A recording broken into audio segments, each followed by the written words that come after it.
उत्तराखंड की खबरों का रुख करते हैं और देवभूमि एक्सप्रेस में और सबसे बड़ी खबर से बुलेटिन की शुरुआत करते हैं। मुख्यमंत्री पुष्कर सिंह धामी का दिल्ली दौरा है। दिल्ली दौरे पर आज नीति आयोग की बैठक में शामिल होंगे मुख्यमंत्री धामी। यहां पर पर्यावरण, तीर्थ कीर्तन और ग्रीन बोनस के मुद्दे पर बातचीत होगी। इसके अलावा मुख्यमंत्री परिषद की भी बैठक होगी। इस परिषद की बैठक में भी वो हिस्सा लेंगे। तो 2 दिवसीय ये कार्यक्रम रहेगा और आज ही मुख्यमंत्री पुष्कर सिंह धामी दिल्ली के लिए रवाना होने वाले हैं। दिल्ली आज वो पहुंचेंगे। इसके बाद नीति आयोग के गवर्निंग काउंसिल की बैठक होगी। फिर उसके अगले दिन मुख्यमंत्री परिषद की बैठक होगी। उसमें प्रधानमंत्री मोदी के नेतृत्व में जो बैठक होगी उसमें वो हिस्सा लेंगे। उत्तराखंड से वो पहुंच रहे हैं, दिल्ली आज पहुंच जाएंगे। इसके बाद कई बड़े कार्यक्रमों में वो हिस्सा लेंगे, जिसमें बड़ी बात आ रही है कि सबसे पहले वो नीति आयोग के गवर्निंग काउंसिल की बैठक में शामिल होंगे। इसके बाद मुख्यमंत्री परिषद की बैठक होगी, जिसमें तमाम केंद्र शासित प्रदेशों के मुख्यमंत्री पहुंच रहे हैं। प्रधानमंत्री मोदी की अगुवाई में यह बैठक होगी और उसके एक दिन पहले नीति आयोग की बैठक होगी। नीति आयोग गवर्निंग काउंसिल की बैठक होगी, उसमें भी तमाम राज्यों के मुख्यमंत्री पहुंच रहे हैं। और इस दौरान उत्तराखंड के मुख्यमंत्री पुष्कर सिंह धामी भी उसमें शामिल होने के लिए दिल्ली पहुंच रहे हैं और जिसमें कई महत्वपूर्ण मुद्दे रहेंगे जिस पर वो अपनी बात रखेंगे। पर्यावरण, तीर्थ कीर्तन और ग्रीन बोनस के मुद्दे पर बातचीत होगी और खासकर जो और हमारे ब्यूरो चीफ हरीश थपरियाल हमारे साथ हैं ज्यादा जानकारी के साथ। हरीश, क्या अपडेट है? मुख्यमंत्री कब तक दिल्ली पहुंच रहे हैं और क्या एजेंडा रहेगा? अंजलि, देखिए, मुख्यमंत्री पुष्कर सिंह धामी अपने 3 दिन के दौरे पर दिल्ली देहरादून से रवाना हो चुके हैं और आज सुबह वो 9:45 पर देहरादून से रवाना हुए दिल्ली के लिए। और वहां पर जो कल शाम को बैठक होनी है नीति आयोग की, उसको लेकर के मुख्यमंत्री पुष्कर सिंह धामी अपना पक्ष रखेंगे। और ये माना जा रहा है कि पर्यावरण जो सबसे बड़ी चिंता का विषय है, उसको लेकर के मुख्यमंत्री पुष्कर सिंह धामी दिल्ली में नीति आयोग की बैठक में अपनी बात रखेंगे कि किस तरीके से केंद्र का सहयोग लेना है, कहां पर चुनौतियां यहां पर है। तो इसकी पूरी तैयारी को लेकर के इसकी पूरी रूपरेखा तैयार कर ली गई है ताकि कल वो अपना प्रेजेंटेशन वहां पर देंगे और अपने राज्य के लिए, क्योंकि हिमालय राज्य है, अपने राज्य के लिए केंद्रीय सहयोग का वो अनुरोध करेंगे। किस तरीके से जो है यहाँ पर चुनौतियां हैं, चाहे वो आपदा को लेकर के, पर्यावरण संरक्षण को लेकर के, तमाम जो ऐसे महत्वपूर्ण विषय हैं उन विषयों को लेकर के केंद्र से वो अनुरोध करेंगे ताकि जो है जो केंद्र की जो सहायता राशि है वो उत्तराखंड सरकार को देय हो सके, उसको समय पर मिल सके। इसको लेके जो मुख्यमंत्री पुष्कर सिंह धामी अपने दिल्ली दौरे पर अगले 2 दिनों तक वो दिल्ली में रहेंगे।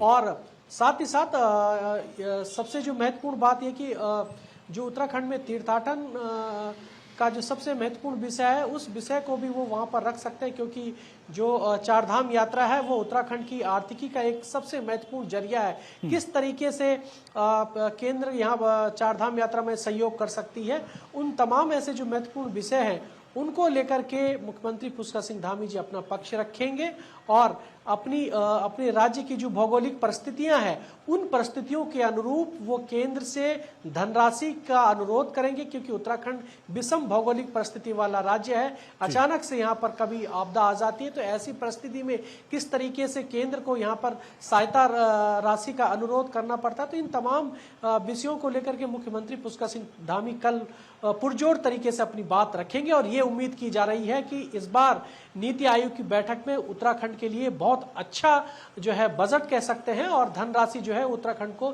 मिल सकती है। जी बिल्कुल हरीश, तो हमने देखा पिछले कुछ सालों से बारिश के मौसम में वहाँ पे ऐसी आपदा आती हैं जिसको लेकर सरकार की तरफ से प्रबंधन करना, आपदा के बाद की जो परिस्थितियां उनसे निपटने के लिए अतिरिक्त धन की जरूरत पड़ेगी। तो इस चीज़ की भी डिमांड आज हो सकती है जब कल नीति आयोग की बैठक होगी। तो बिल्कुल अंजलि, देखिए, पिछले 25 सालों से हम देख रहे हैं कि उत्तराखंड राज्य 25 साल जो है पूरा कर चुका है। इन 25 सालों में सबसे ज़्यादा नुकसान यदि उत्तराखंड राज्य को पहुंचा है तो वो नेचुरल डिजास्टर से पहुंचा है। इसके लिए बाकायदा एक स्पेसिफिक बजट सरकार को चाहिए होता है लगातार। हालांकि केंद्र लगातार समय समय पर अपनी राहत राशि रिलीज करता रहता है, लेकिन मगर कई बार ऐसी परिस्थितियां हो जाती है कि जो है केंद्र का सहयोग न हो पाने की वजह से उत्तराखंड को कई बार ये भुगतना पड़ रहा है। लेकिन अब ऐसी उम्मीदें की जा रही है है कि इस बार पिछले 10 सालों में यदि हम देखें तो नेचुरल डिजास्टर को लेकर के ठीक है यहाँ हरीश, पर केंद्र ने आपके पास अपनी आएंगे, आप जो हमारे है साथ बने रहिए। एक और बड़ी खबर उत्तराखंड से, उसका रुख करते इसके बाद आपके पास आएंगे। बड़ी खबर है, मुख्यमंत्री धामी ने एक्स पर पोस्ट किया, राज्य के विकास में बेटियों के योगदान को लेकर उन्होंने अपनी खुशी जताई है। उन्होंने लिखा, सशक्त बेटी समृद्ध समाज, सशक्त बेटी समृद्ध समाज, इन्होंने एक्स पर पोस्ट किया। उन्होंने लिखा कि राज्य निर्माण से लेकर राज्य के विकास के पथ पर अग्रसर करने तक हमारी मातृशक्ति की भूमिका अत्यंत महत्वपूर्ण रही है।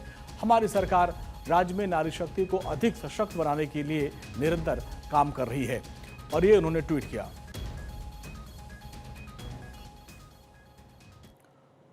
और एक और बड़ी खबर, मुख्यमंत्री पुष्कर सिंह धामी के निर्देश पर वन विभाग के जंगलों में आग को रोकने के लिए साथ साथ जंगली जानवरों के पीने के पानी के लिए पर्याप्त व्यवस्था की शुरुआत कर दी गई है। दरअसल बढ़ती गर्मी और बढ़ते तापमान को देखते हुए हरिद्वार के घने जंगल में जल संकट से जूझ रहे वन्य जीवों को राहत देने के लिए व्यापक अभियान चलाया जा रहा है। हरिद्वार वन विभाग की ओर से श्यामपुर, रसियाबड़, लालडांग, पथरी और रानीपुर रेंज जैसे हाथी प्रभावित क्षेत्रों में ट्यूबवेल लगवाए जा रहे हैं ताकि गर्मी के मौसम में हर वक्त पानी की उपलब्धता रहे। और साथ साथ पुराने तालाबों को पुनर्जीवित किया जा रहा है। नई जल संरचनाएं भी विकसित की जा रही हैं। और भीषण गर्मी के दौरान जब तापमान तेजी से बढ़ता है तो जंगली जानवरों को पानी की तलाश में दूर दराज तक जाना पड़ता है, लेकिन अब राजाजी टाइगर रिजर्व के भीतर ही उन्हें स्वच्छ पेयजल उपलब्ध होगा। ऐसे में हाथियों के झुंड, तेंदुए, बाघ, हिरण और अन्य वन्य जीवों को काफी राहत मिलेगी। ये पूरी तैयारी की जा रही है।